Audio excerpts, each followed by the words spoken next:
Welcome to TeleHope. A pilot of a small airplane flew in and out at a major airport.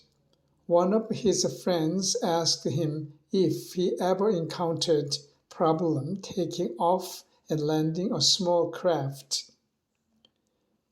The pilot responded, "My plane may be small, but I do have the same rights, the same privileges, and the same access to that airport as anyone else, even the jumbo jet."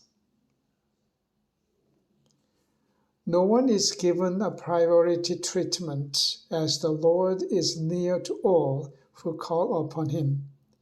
With this assurance, we can come confidently in prayer, knowing we will never be turned away. We take a back seat to no one. Let us therefore approach the throne of grace with a boldness. Hebrews 4:16.